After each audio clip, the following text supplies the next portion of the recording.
Hello student, this is Abhishek Kumar SRS and today we are going to start electrochemistry lecture number 6. And in last lectures we already discussed about the Nernst equation and problems related with that Nernst equation. Okay, and today we will start new topic electrochemical series. तो heading डाल लीजिए क्या, electrochemical series. तो इसके बारे में बात करेंगे, क्या होती है ये, इससे हमें क्या क्या मिलता है, इसके क्या क्या एप्लीकेशंस हैं। बहुत आराम से बहुत अच्छे से बताएंगे, ठीक है। Electrochemical series and we can also write ECS, this is the short form of electrochemical series. Okay, तो write down series obtain when, राइट डाउन series obtain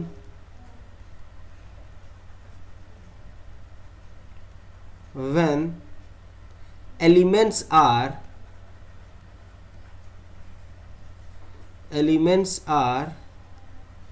arranged in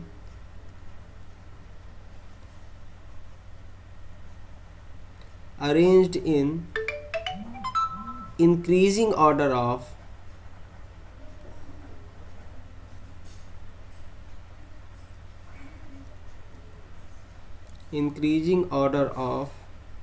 their standard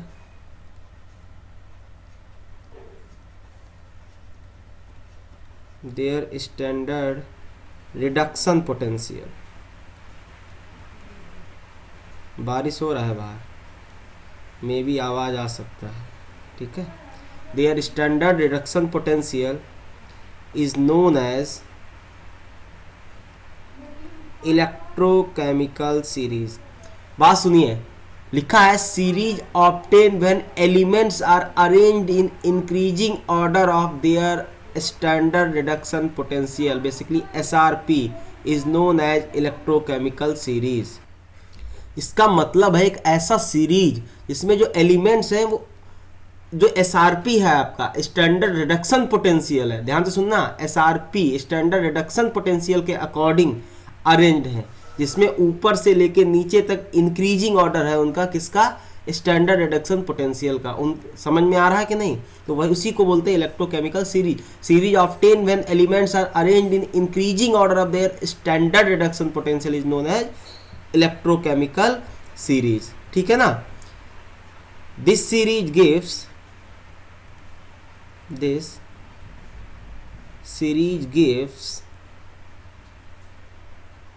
value of SRP means standard reduction potential, and that are relative to hydrogen।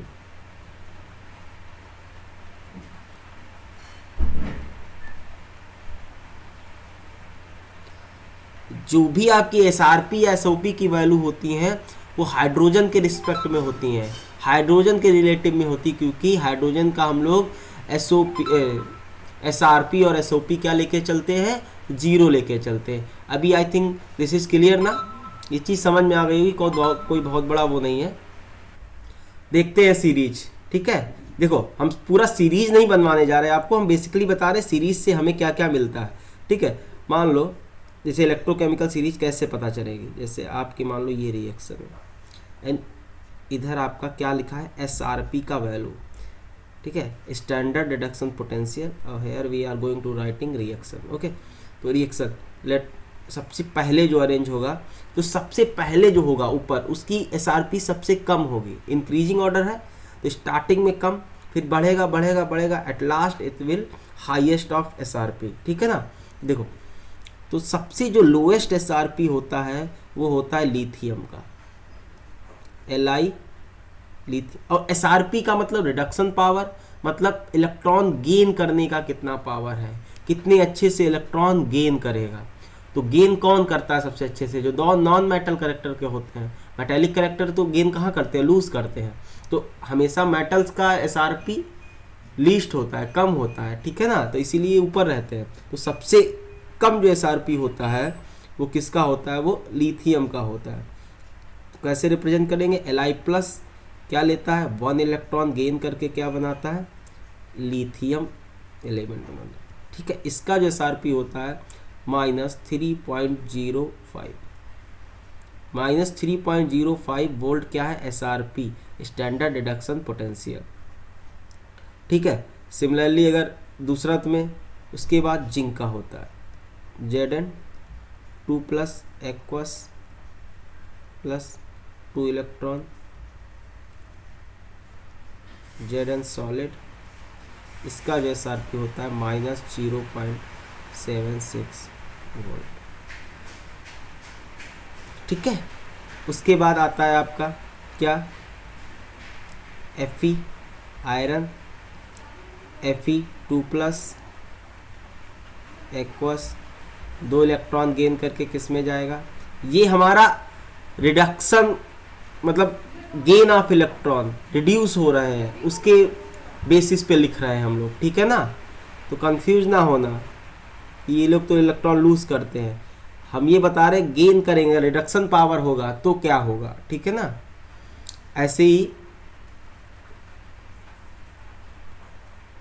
2H hydrogen, 2H+ aqueous plus 2 electron क्या बनाएगा, H2 gas. इसका क्या मान के चलते हैं, हाइड्रोजन का हम लोग 0.0 वोल्ट। तो ये जो हाइड्रोजन है हमारा, यही हमारा मेन रेफरेंस इलेक्ट्रोड है, यही हमारा बेसिकली रेफरेंस बताता है कि इसके रिस्पेक्ट में कौन ज़्यादा है कौन कम है। तो इसको हम लोग क्या मान के चलते हैं, इसको मान के चलते हैं रेफरेंस एलिमेंट। क्या मान के चलते हैं, reference element. Hydrogen is our reference element, ठीक है ना, बिकॉज इट्स ऑक्सीडेशन पोटेंशियल और इस SRP इज 0.0 वोल्ट। ओके, अब इसके नीचे वाले अभी मैं बात करूंगा। ठीक है, इसके नीचे आ जाता है आपका जैसे copper, Cu2+ gaining 2 electron going to Cu solid. ठीक है, देखो ये आपके इलेक्ट्रोकेमिकल सीरीज किसी भी बुक में मिल जाएगी, कहीं भी मिल जाएगी। बेसिकली हम बता रहे हैं इस इलेक्ट्रोकेमिकल सीरीज से आप क्या क्या जानकारी मिलती है, हम उसके बारे में बात करना चाह रहे हैं। ठीक है, कॉपर Ag, ठीक है,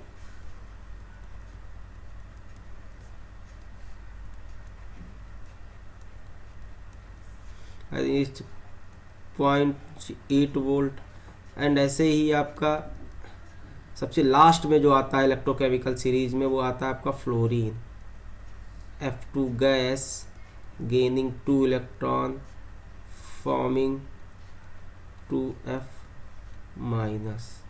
okay, this is your last element in your electrochemical series and it's SRP is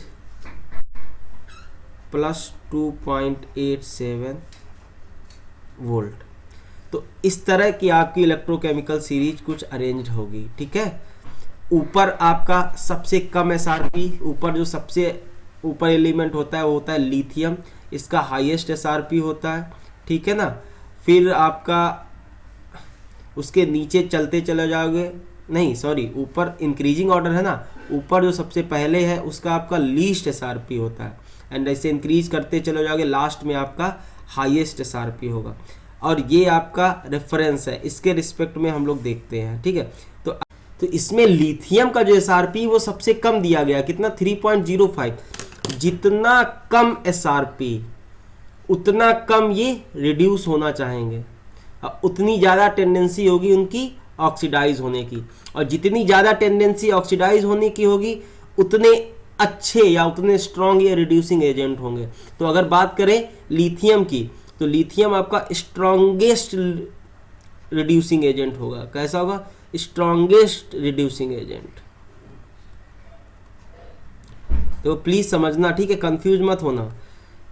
SRP कम है तो SOP सबसे ज्यादा होगा। हाइड्रोजन से ऊपर जितने भी एलिमेंट होते हैं इनकी टेंडेंसी ऑक्सीडाइज होने की होती है, हाई टेंडेंसी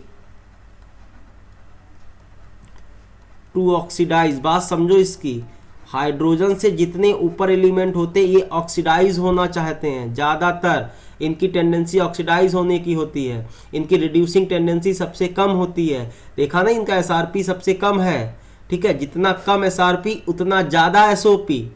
अगर लिथियम का एसओपी लिखना हो तो क्या आ जाएगा, +3.05 आ जाएगा ना, तो हाई हुआ सबसे। तो जितना लीस्ट एसआरपी उतना हाई एसओपी, जितना हाई एसओपी उतना ज़्यादा ये ऑक्सीडाइज होना चाहेंगे, और जो जितना अच्छे से ऑक्सीडाइज होगा वो उतना अच्छा रिड्यूसिंग एजेंट होगा। या उल्टा देख लो, जिसकी एसआरपी जितनी कम होगी उतना अच्छा वो रिड्यूसिंग एजेंट होगा, क्योंकि एसआरपी कम है तो एसओपी ऑब्वियस सी बात अपने आप ज़्यादा हो जाएगी। प्लीज़ कंफ्यूज मत होना, ठीक है। तो अगर हम लोग बात करें हाइड्रोजन से नीचे वाले एलिमेंट की, तो हाइड्रोजन वाले नीचे वाले एलिमेंट क्या होने चाहेंगे, हाई टेंडेंसी टू रिड्यूस। इनकी टेंडेंसी क्या होगी, हाई टेंडेंसी टू, ये हमेशा रिड्यूस होना चाहते हैं, ठीक है। अगर हम नीचे से ऊपर आ रहे हैं, अगर हम नीचे आ रहे हैं, ठीक है, नीचे आने पे आपका एसआरपी क्या हो रहा है, एसआरपी इंक्रीज हो रहा है, ठीक है। डाउन आने पे, नीचे आने पे आपका एसआरपी इंक्रीज हो रहा है, और एसओपी आपका एसओपी आपका डिक्रीज हो रहा है। अगर उल्टा बात करें तो ऊपर जाने पे आपका एसओपी बढ़ रहा है, एसआरपी आपका डिक्रीज हो रहा है। समझ में आ रहा है कि नहीं? तो प्लीज़ ये बात ध्यान से समझना। तो जो नीचे वाले एलिमेंट होते हैं उनका रिड्यूस होने का टेंडेंसी ज़्यादा होता है, ऊपर वाले एलिमेंट जो हाइड्रोजन के होते हैं उनका ऑक्सीडाइज होने का टेंडेंसी ज़्यादा होता है। अगर ये स्ट्रॉन्गेस्ट रिड्यूसिंग एजेंट है तो सबसे नीचे वाला स्ट्रॉन्गेस्ट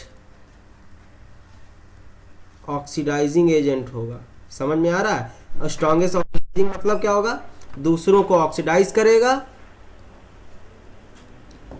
दूसरों को ऑक्सीडाइज करेगा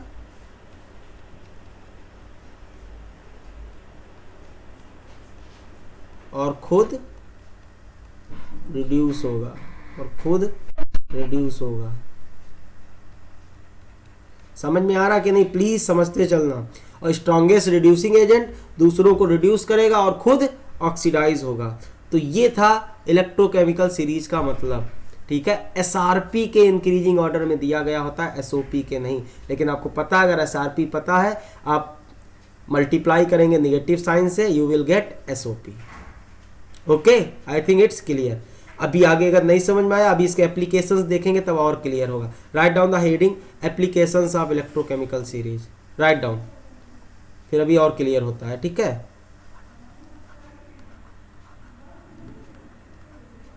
applications of ECS, ECS means electrochemical series.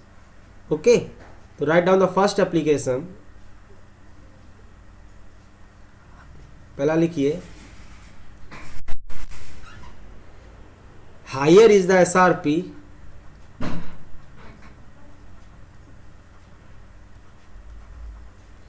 higher is the SRP of substance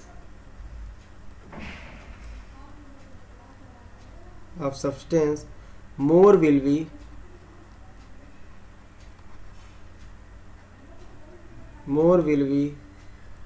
the tendency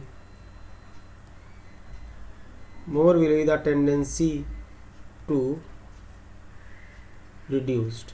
तो वही बात बोल रहा था, जितना ज्यादा एसआरपी होगा उतना ज्यादा वो रिड्यूस होना चाहेगा। समझ में आ रहा है कि नहीं? और जितना ज्यादा रिड्यूस होना चाहेगा उतना ज्यादा दूसरों को ऑक्सीडाइज करना चाहेगा। तो जितना अच्छा रिड्यूस होगा उतना अच्छा वो ऑक्सीडाइजिंग एजेंट होगा, ठीक है। ये ज़्यादा बहुत आइडिया आपको अच्छे से होगा, रेडॉक्स रिएक्शन आपने पढ़ा होगा 11th क्लास में। एंड hence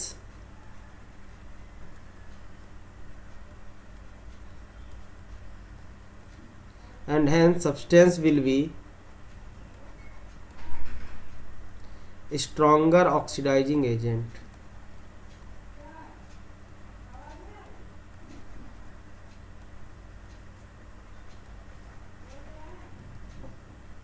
ठीक है, ये बात समझ गए? पक्का।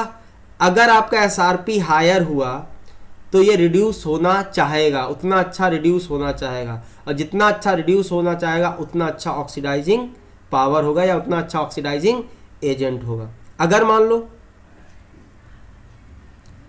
लोअर इज द एसआरपी, अगर एसआरपी आपका लोअर है, कम है, ठीक है, अगर एसआरपी लोअर है मतलब एसओपी हायर है, ठीक है, चाहो तो लिख लो दैट इज हायर एसओपी। अगर एसओपी हायर है तो ऑक्सीडाइज होना चाहेगा। समझ में आ रहा कि नहीं? देखो यहाँ पे एसआरपी हायर था तो more will be tendency of reduce, और यहाँ पे एसओपी हायर है या एसआरपी लोअर है तो more will be tendency to oxidise, ठीक है। So higher will be tendency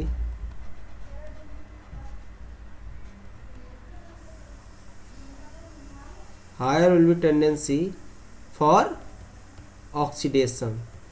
please समझते चलना, एक एक लाइन इसीलिए मैं लिखवा रहा हूँ, समझा रहा हूँ कि आपके नोट्स में हर एक चीज़ होगी तो आपको हर एक चीज़ तैयार होगी।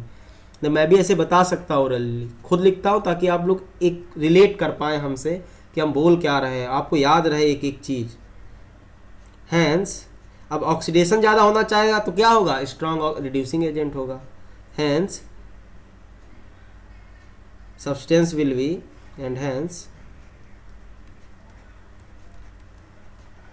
substance will be stronger reducing agent, stronger reducing agent।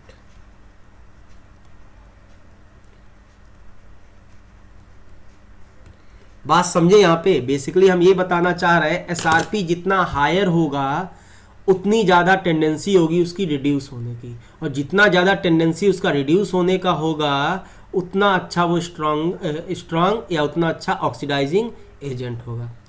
अगर एसआरपी लोअर है, अगर एसआरपी लोअर है तो एसओपी हायर होगा, अगर एसओपी हायर है मतलब उतना ज़्यादा ऑक्सीडाइज होना चाहेगा, और जितना ज़्यादा टेंडेंसी उसकी ऑक्सीडेशन की होगी उतना स्ट्रॉन्गर वो रिड्यूसिंग एजेंट होगा। जैसे अगर बताएं तो यहाँ पे F2 अगर फ्लोरीन देखा जाए तो फ्लोरीन का आपका क्या है? एसओपी हायर है, ठीक है, एसओपी हायर है तो स्ट्रॉन्गर क्या हो जाएगा? सॉरी F2 का आपका एसआरपी हायर है, नीचे है ना, सबसे नीचे, तो एसआरपी सबसे ज़्यादा है तो क्या हो जाएगा? ये स्ट्रॉन्ग ऑक्सीडाइजिंग एजेंट हो जाएगा, ठीक है। क्यों? इसका एसआरपी जो है वो मैक्सिमम है तो स्ट्रॉन्गेस्ट ऑक्सीडाइजिंग एजेंट है। स्ट्रॉन्ग नहीं, स्ट्रॉन्गेस्ट लिख सकते हैं, मतलब सब इससे ज़्यादा अच्छा कोई ऑक्सीडाइजिंग एजेंट होगा नहीं, ठीक है। एक मिनट, इसको स्ट्रॉन्गेस्ट कर लेते हैं।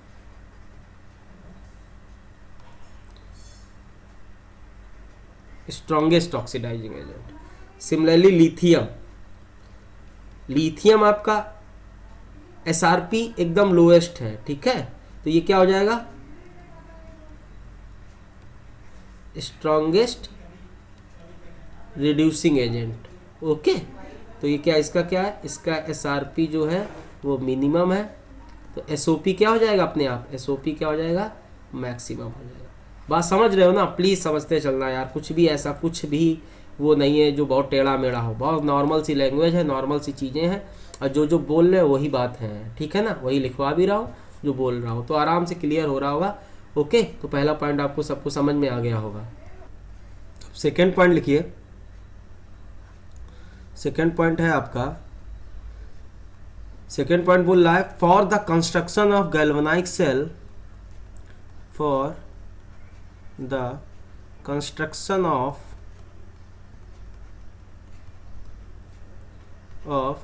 galvanic cell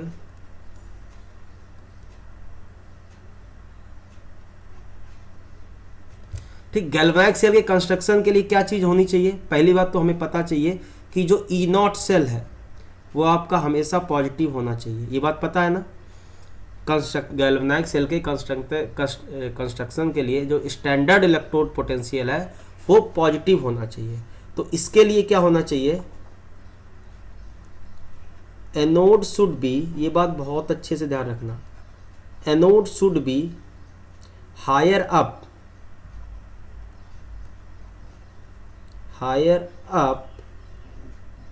in the series,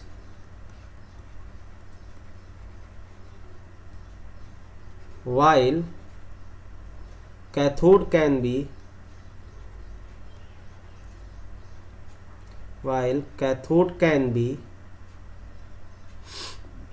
of any substance,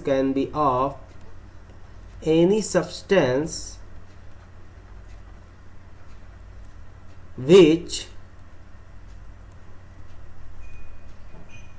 lower in the series,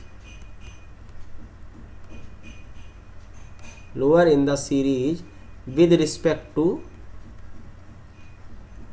anode. देखो बात समझो, जनरल सी बात है कि एनोड पे ऑक्सीडेशन होता है, तो ऑक्सीडेशन होने का मतलब उसका ऑक्सीडेशन ज़्यादा अच्छे से होगा जिसका एसओपी ज़्यादा होगा। साफ साफ लिखा, for the construction of galvanic cell anode should be higher up in the series. तो जो जितना ऊपर होगा सीरीज में उसका एसओपी उतना ज़्यादा होगा, क्योंकि उसका एसआरपी सबसे कम होगा। अगर सीरीज देखें तो अगर एसआरपी आपका ज़्यादा है तो एसओपी आपका, एसआरपी आपका कम है तो एसओपी आपका ज़्यादा हुआ, तो इसका एसओपी क्या हुआ, इसका एसओपी हाईएस्ट हुआ। तो जितना ज़्यादा ऊपर होगा वो उतना ज़्यादा एनोड के बेटर लेगा। मान लो आपको क्या बोल रहा, बोल ये रहे हैं कि higher for the construction of galvanic cell anode should be, anode क्या होना चाहिए, anode should be higher up, anode हमेशा ऊपर होना चाहिए और कैथोड एनोड के नीचे वाला होना चाहिए। इसका रीजन क्या बता रहे हैं, जो एनोड के ऊपर होगा उसका ऑक्सीडेशन होने का टेंडेंसी उतना ज़्यादा होगा। ठीक है, जैसे अगर हमने जिंक का एनोड लिया तो उसके नीचे आपका कैथोड कोई भी हो सकता है, Fe भी हो सकता है, हाइड्रोजन भी हो सकता है, कॉपर भी हो सकता है, Ag भी हो सकता है, F2 भी हो सकता है। तो यही बता रहे हैं कि एनोड कोई हो, एनोड जो ले कैथोड फिर उसके नीचे वाले कोई भी हो सकते हैं, क्योंकि उन एनोड क्या होता है, एनोड का हमेशा एसओपी ज़्यादा होना चाहिए।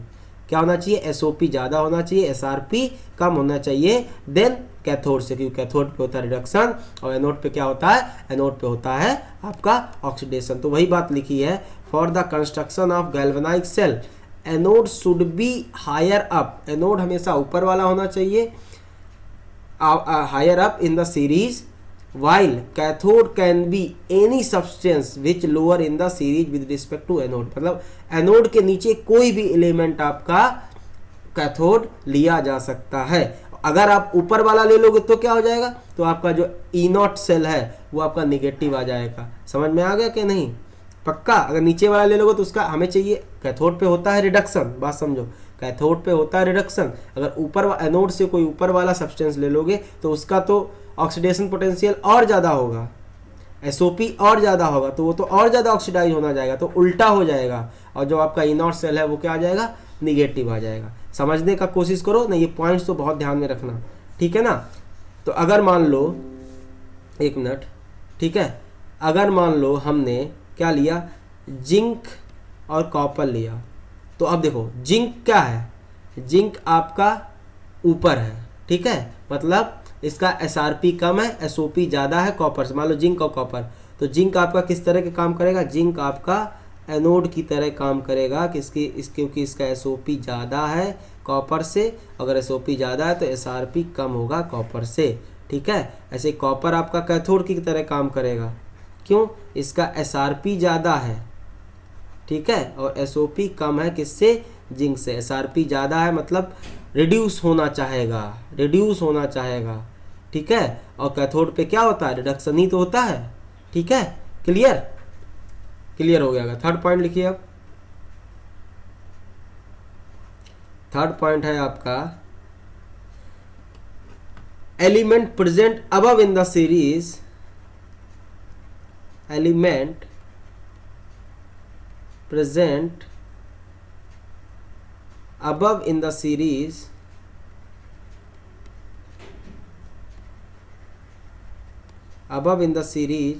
can displace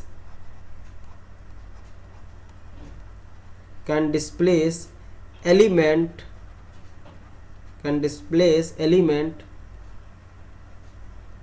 present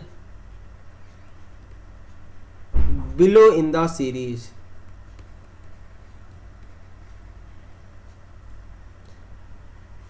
from its salt solution. तो आपने इस सीरीज का जिक्र 10th क्लास में भी सुना होगा जब आप डिस्प्लेसमेंट रिएक्शन पढ़ते हैं।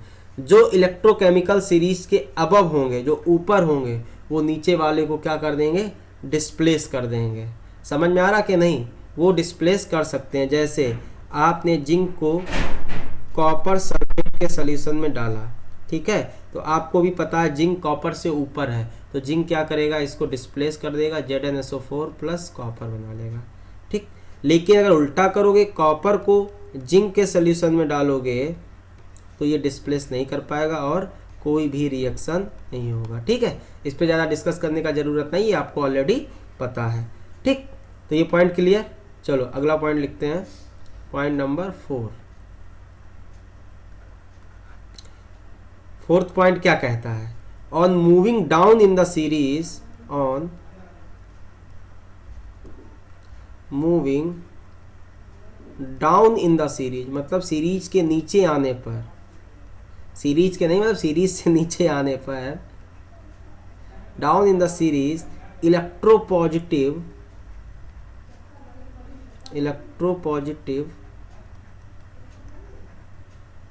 Nature of metal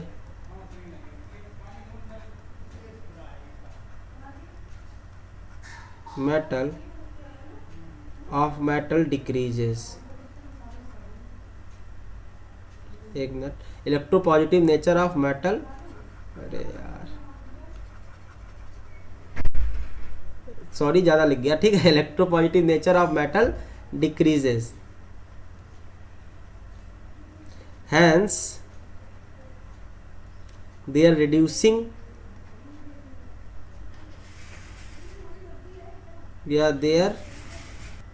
hence their reactivity also decreases। Basically ये बोल रहा है, जैसे हम लोग नीचे आते जाएंगे, भाई नीचे आ रहे हैं, आपका SOP बढ़ रहा है, ठीक है, SOP बढ़ रहा है, तो इलेक्ट्रोपॉजिटिव नेचर क्या है, वो घट रहा है। भाई नीचे आने पे आपका इलेक्ट्रोपॉजिटिव नेचर घट रहा है, क्योंकि SRP बढ़ रहा है, सॉरी SOP घट रहा है, SRP बढ़ रहा है, तो नीचे आने पे आपका इलेक्ट्रोपॉजिटिव नेचर भी घट रहा है, क्योंकि इलेक्ट्रोपॉजिटिव नेचर मेटल्स का ज़्यादा होता है, जो इलेक्ट्रॉन लूज अच्छे से करते हैं, और लूज करने के लिए ऑक्सीडेशन पावर ज़्यादा होना चाहिए, SOP ज़्यादा होना चाहिए, ठीक है। बट नीचे आएंगे तो SRP ज़्यादा बढ़ता जाएगा, तो इससे क्या होता है, उनकी रिएक्टिविटी भी डिक्रीज होती है, ठीक है। जैसे आप एग्जाम्पल के रूप में अगर लिखना चाहें, एग्जाम्पल जैसे जो एल्कलाइन मेटल होते हैं, एल्कलाइन मेटल जो फर्स्ट या सेकेंड ग्रुप में होते हैं, या फिर एल्कलाइन अर्थ मेटल, ठीक है, ये सबसे ज़्यादा रिएक्टिव होते हैं। इतने रिएक्टिव होते हैं कि ये ठंडे पानी के साथ भी रिएक्ट कर जाते हैं, किसके, ठंडे पानी के साथ भी रिएक्ट कर जाते हैं और हाइड्रोजन गैस निकालते हैं, ठीक है, ये समझ लो। तो इनकी रिएक्टिविटी हाई होती है, क्योंकि ये रिएक्टिविटी सीरीज में ऊपर होते हैं, ओके, पक्का। ऐसे ही अगर ले लें आपको इसके नीचे वाले, Fe हो गया आपका, कोबाल्ट हो गया आपका, निकिल हो गया आपका, जिंक हो गया, ठीक है, इनकी रिएक्टिविटी थोड़ी कम होगी। तो ये जो हॉट वाटर के साथ रिएक्ट करते हैं, किसके साथ रिएक्ट करते हैं, हॉट वाटर के साथ रिएक्ट करते हैं, और तब ये हाइड्रोजन गैस देते हैं, ठीक है। कौन सी गैस देते हैं, हाइड्रोजन गैस देते हैं। सिमिलरली और नीचे आ जाएंगे तो रिएक्टिविटी और कम हो जाएगी। जैसे आपका कॉपर हो गया, हाइड्रोजन के नीचे वाले Ag हो गया, Au हो गया, ठीक है, Hg हो गया। ये मतलब गर्म पानी तो छोड़ो, स्टीम के साथ भी रिएक्ट कराने पर भी कोई रिएक्शन नहीं देते हैं, तो इनकी रिएक्टिविटी इतनी कम हो गई। सबसे ज़्यादा आपके जो ऊपर सीरीज में होते हैं अल्कलाइन मेटल या अल्कलाइन अर्थ मेटल, वो रिएक्टिव होते हैं, सबसे ज़्यादा रिएक्टिविटी उन्हीं की होती है। इतने रिएक्टिव होते हैं कि कोल्ड वाटर के साथ भी वो लोग रिएक्ट कर जाते हैं। फिर आ जाते हैं उसके नीचे Fe, cobalt, nickel, zinc type के मेटल, ये कोल्ड वाटर के साथ तो रिएक्ट नहीं करते हैं, इतने ज़्यादा रिएक्टिव नहीं होते हैं, लेकिन हॉट वाटर के साथ ये रिएक्ट कर जाते हैं और हाइड्रोजन गैस देते हैं, ठीक है ना। सिमिलरली आपका फिर उससे नीचे आ जाते हैं, जो हाइड्रोजन के नीचे के मेटल है उनकी रिएक्टिविटी बहुत कम होती है, मतलब वो इतने ज़्यादा कम रिएक्टिव होते हैं कि स्टीम के साथ भी कोई रिएक्शन नहीं करते हैं। तो ये हो गया fourth point, I think clear हो गया होगा, ठीक है ना। ओके, तो आगे लिखते हैं आप लोग, आगे चलते हैं अगले पॉइंट पे, फिफ्थ पॉइंट पे। तो इसको लिख लीजिए, metal present above metal present above hydrogen in electrochemical series will release hydrogen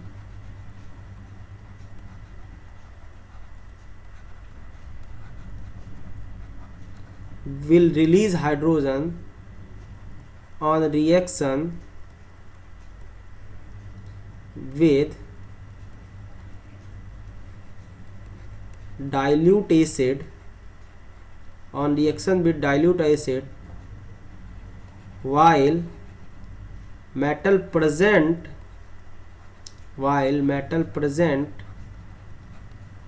below it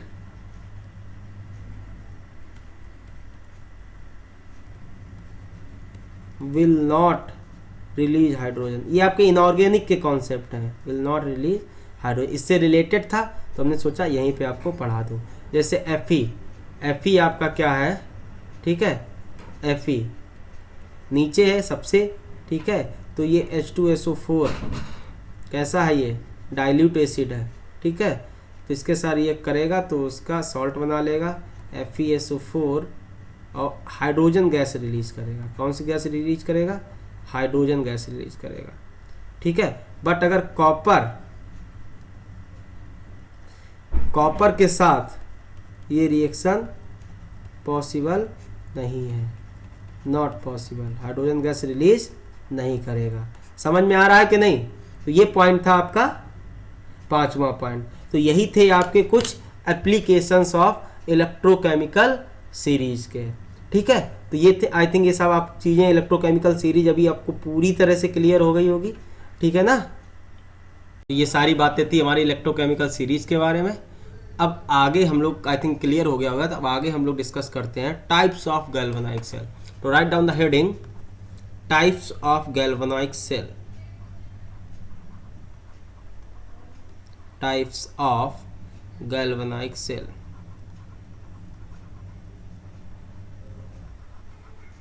okay, देखो एक तो हम लोग नॉर्मल गैल्वेनाइक सेल था जो अभी तक पढ़ रहे थे, जो पढ़ चुके थे, तो बात करते हैं 1 बाय 1, ठीक है। Write down the first type, normal galvanic cell.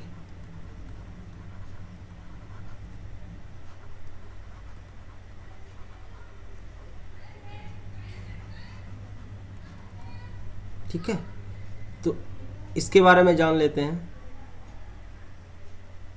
एक मिनट, हाँ, इसके बारे में अगर फर्स्ट पॉइंट लिखिए, गैल्वेनाइक cell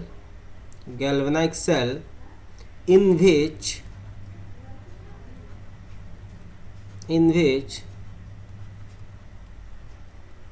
flow of electron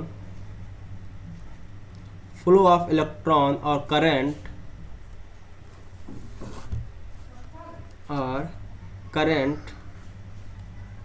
flow of electron or current occurs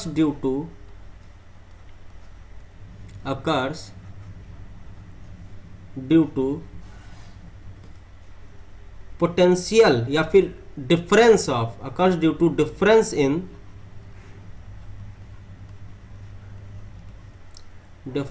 in electrode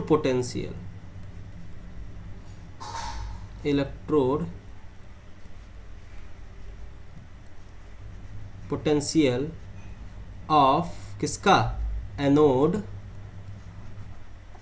and cathode half cell. Anode and cathode half cell.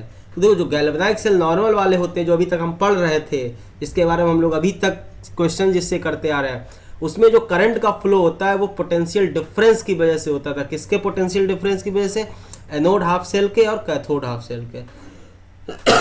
Sorry, anode half cell का potential difference, standard potential जो था वो दूसरा होता था, cathode half cell का दूसरा होता था। उनके डिफरेंस की वजह से जो हमारा करंट फ्लो होता था, ठीक है ना। तो in this cell anode and cathode half cell, anode and cathode half cell, anode and cathode half cell will be different element, will be different element। इसका मतलब समझे कि आपका कैनोड बता रहे हैं, कैथोड और अनोड डिफरेंट एलिमेंट के होंगे। अगर भैया सेम एलिमेंट के हो गए तो पोटेंशियल डिफरेंस आएगा ही नहीं। सेम स्टैंडर्ड उसका भी पोटेंशियल होगा, इसका भी सेम स्टैंडर्ड पोटेंशियल होगा, ना तो डिफरेंस क्रिएट होगा और फिर ना तो करंट फ्लो करेगा। समझ में आ रहा? तो इसीलिए नॉर्मल गैल्वेनाइज सेल में जो आपका इलेक्ट्रोड होता है वो डिफरेंट एलिमेंट का होता है। ठीक है। और दूसरी बात, इसकी खास बात ये होती है, अगर डिफरेंट एलिमेंट का इसका नॉर्मल गैल्वेनाइज सेल का ई नॉट सेल कभी भी जीरो नहीं हो सकता है। ठीक है ना, जीरो नहीं हो सकता है। जैसे मान लो आपका ये वाला जो गैल्वेनाइज सेल था ZnSO4, ठीक है, कॉपर SO4 एंड कॉपर, ये आपका गैल्वेनाइज सेल है। ये एनोड हाफ सेल यहाँ पे क्या है, यहाँ पे आपका जो एनोड हाफ सेल है ये एनोड हाफ सेल था and this is cathode half cell. Anode half cell आपका, एनोड आपका जिंक का है, कैथोड आपका कॉपर का है। और जो यहाँ पे ई नॉट का वैल्यू आता था, अगर याद होगा, ई नॉट सेल का वैल्यू शायद 1.1 वोल्ट था। कितना था? 1.1 वोल्ट। तो E naught cell not equal to 0। तो ये हो गया आपका नॉर्मल गैल्वेनाइज सेल के बारे में। किसके बारे में बेटा? नॉर्मल गैल्वेनाइज सेल के बारे में। तो ये हम लोग ऑलरेडी पढ़ चुके हैं। अब हम लोग जो पढ़ेंगे कंसंट्रेशन सेल के बारे में, वो भी कंसंट्रेशन सेल। कौन सा cell? Concentration. Write down the heading. दूसरा आपका है कंसंट्रेशन सेल। तो राइट डाउन कंसंट्रेशन सेल। ठीक है। अब देखो इसमें क्या है, इसमें पहले लिख लेते हैं फिर बात करते हैं। फर्स्ट पॉइंट इसका लिखिए, सेल इन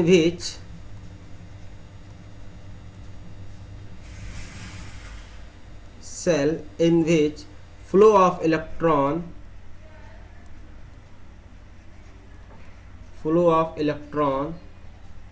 और current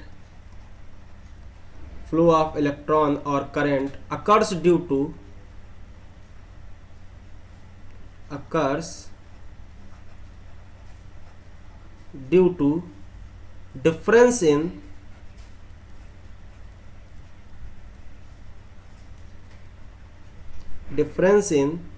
concentration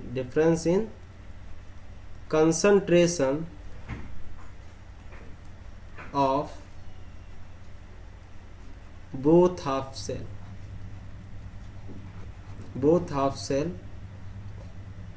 electrolyte,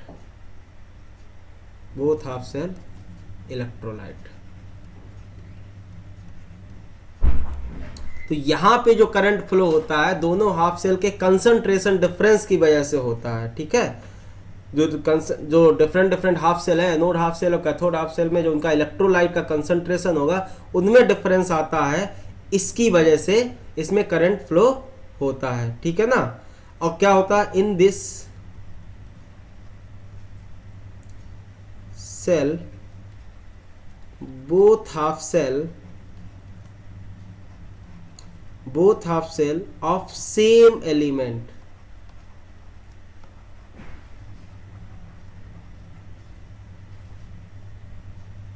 same type of element या सेम टाइप ऑफ सब्सटेंस। तो इसमें जो आपका ई नॉट सेल होगा, जब सेम सब्सटेंस है तो ई नॉट सेल क्या आ जाएगा? 0 आ जाएगा। मान लो जो अब देखो इस तरह के सेल में ये जो इसमें करंट फ्लो होता है वो इनके कंसंट्रेशन डिफरेंस की वजह से होता है। और इस अगर कंसंट्रेशन का मतलब पोटेंशियल डिफरेंस जो होता है वो 0 होता है। और पोटेंशियल डिफरेंस 0 कब हो जाए? क्योंकि हर एक एलिमेंट का तो अलग अलग होता है। जब दोनों का हम लोग सेम ले लेंगे, दोनों का पोटेंशियल जो ऐसे स्टैंडर्ड पोटेंशियल होगा वो सेम होगा, तभी तो उनका डिफरेंस 0 आएगा। ठीक है। तो कंसंट्रेशन सेल के बारे में अभी आगे जो हम लोग डिस्कस करेंगे, कंसंट्रेशन सेल के बारे में ही डिटेल में डिस्कस करेंगे कि ये सेल किस तरह काम करते हैं। ठीक है। इनका ई नॉट सेल 0 होता है तो आगे कैसे नस्ट इक्वेशन इस पे अप्लाई होती है। तो नेक्स्ट लेक्चर से हम लोग कंसंट्रेशन सेल के बारे में डिटेल में बात करेंगे, इस पे नस्ट इक्वेशन कैसे वेरीफाई होती है और इससे रिलेटेड जो न्यूमेरिकल्स प्रॉब्लम आते हैं वो कैसे तरह काम करते हैं। ठीक है, तो आज का लेक्चर हम लोग यहीं ख़त्म करते हैं। नेक्स्ट लेक्चर से हम लोग इस कंसंट्रेशन सेल पे डिटेल में बात करेंगे, ये होता क्या है, एग्जैक्टली कैसे काम करता है, इस पे नर्स इक्वेशन कैसे काम करती है। आप लोगों का काफ़ी कुछ हो चुका है, आप लोग आराम से क्वेश्चन करिए, अपनी NCERT लगाइए और जो भी आपके पास मटेरियल है उससे आप पढ़ाई कीजिए। Okay class, thank you.